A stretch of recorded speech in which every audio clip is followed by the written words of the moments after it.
দর্শক এতগুলো মানুষ নিয়ে আমরা কোথায় যাব?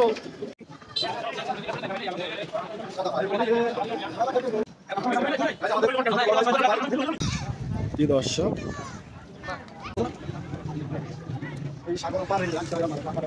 এই সাগর পারে আইসায় আমার মাতাল মাতাল লাগে, এই রূপ দেখিয়া মন পিঞ্জরায় সুখের পঙ্কি জাগে। পারতাম যদি উইরা যাইতে ওই সাগরের পারে, ঝিনুক মালা গাইতা মাথায় দিতাম জীবন কারে। দেখতেই পারতেছেন আমরা এখন সাগর পাড়ে আছি, যেহেতু অনেক দূর থেকে এসেছি। 26-27 ঘন্টার পথ অতিক্রম করে এই সাগর পাড়ে এসেছি। বড় ভাই, আপনাকে কেমন লাগতেছে? আসলে আলহামদুলিল্লাহ, জায়গাটা অনেক সুন্দর। আমরা প্রায় 26 ঘন্টা জার্নি করে এখানে এসেছি। 26টা ঘন্টা আপনার পরিমাণ ক্লান্ত ছিলাম, এত পরিমাণ বিরক্ত বোধ হচ্ছিল, কিন্তু এখানে আসার পর আলহামদুলিল্লাহ সব কেটে গেছে। মনটা এখন একটা ফুরফুরা হয়ে গেছে, মনটা হচ্ছে পাখার মতো উড়ি। হ্যাপি লাগতেছে তো নাকি? হ্যাপি মানে কি, এটা অন্যরকম খাবো না, অন্যরকম হ্যাপি।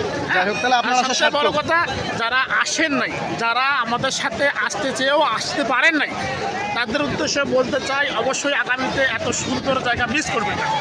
এটা একটা দেখার মতো জায়গা। জীবনে অনেক সময় নষ্ট করছেন, একটাবার।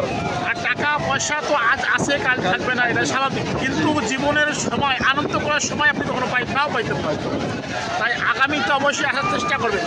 এই জায়গাটা একটা চিল করার জায়গা বাবা।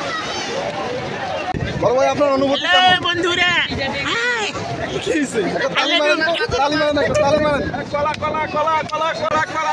কলা লাগবে, কলা কলা আলু কত? ভাই, আপনি মহিলা না পুরুষ? আসলে আমি মহিলাও না পুরুষ না, মানুষ আমাদেরকে হেজিরা পারে, হেজিরা।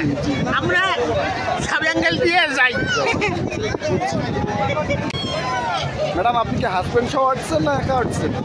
এখানে কি হাজবেন্ড নিয়ে আসা যায়? একাই আসছেন? আমি আমার বয়ফ্রেন্ডও নিয়ে এসেছি, একই রুমে আসি, একটু চিল করতেছি। যদি আপনার বর জানে তখন?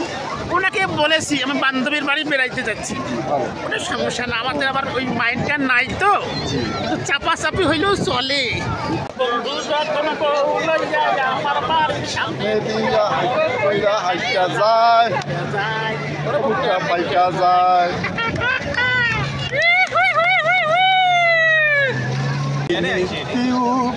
সূর্য উবালিয়া আকাশে, আজ কেন উদয় গো সূর্য এই না নদীর ঘাটে রে, প্রাণ জুড়াইছে তোমায় দেখা রে। দর্শক, আমরা কক্সবাজারে এসেছি। বড় ভাই, আপনাকে বলতে চাই, কক্সবাজারে এসে আপনার মনের ফিলিংস বা? আমার দুইজনে অনেকক্ষণ একসাথে ছিলাম, আলহামদুলিল্লাহ আমাদের খুব ভালো লেগেছে। সবচেয়ে মজার বিষয় হলো এখানে জিনিসের দাম খুবই সস্তা। দেখো, খালি দেখো, বাগার ছোঁয়া যাবে না, স্পর্শ করা যাবে না, দেখতে তো পয়সা লাগে না। আলহামদুলিল্লাহ এখানে ঢেউয়ের তালে তালে দেখার যে একটা মজা, সেটা এখানে পাওয়া যায়, আসলেই পাওয়া যায়। আমার মাতাল মাতাল লাগে, এই রূপ দেখিয়া মন পিঞ্জরায় সুখের পঙ্কি জাগে। এই সাগর পারে আইসায় আমার মাতাল মাতাল লাগে, এই রূপ দেখিয়া মন পিঞ্জরায় সুখের পঙ্কি জাগে।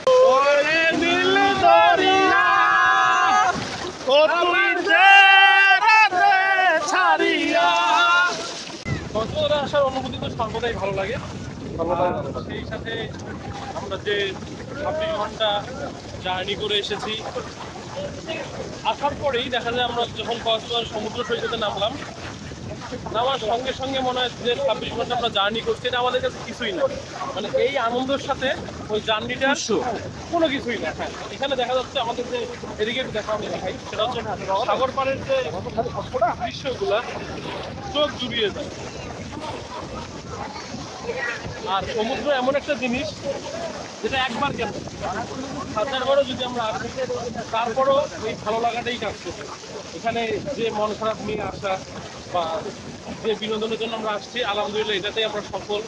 আর তার পাশাপাশি আমরা চাবো সবসময় যেন আমরা এই কক্সবাজারে এসে ঘুরতে পারি, এটাই কামনা করি। যাই হোক ভাই, ধন্যবাদ। আমরা আমাদের আরেক শ্রদ্ধেয় বড় ভাইয়ের সাথে কথা বলবো।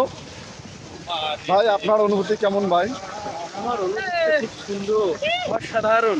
কত দূর থেকে এসেছেন ভাই আপনি? কিলোমিটার দূরে।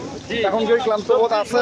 জার্নি করে আসার পরে ডাইরেক্ট আমরা এসে সমুদ্র সৈকতে এবং এখানে এসে মনে হচ্ছে সব ক্লান্তি আমার দূর হয়ে গেছে।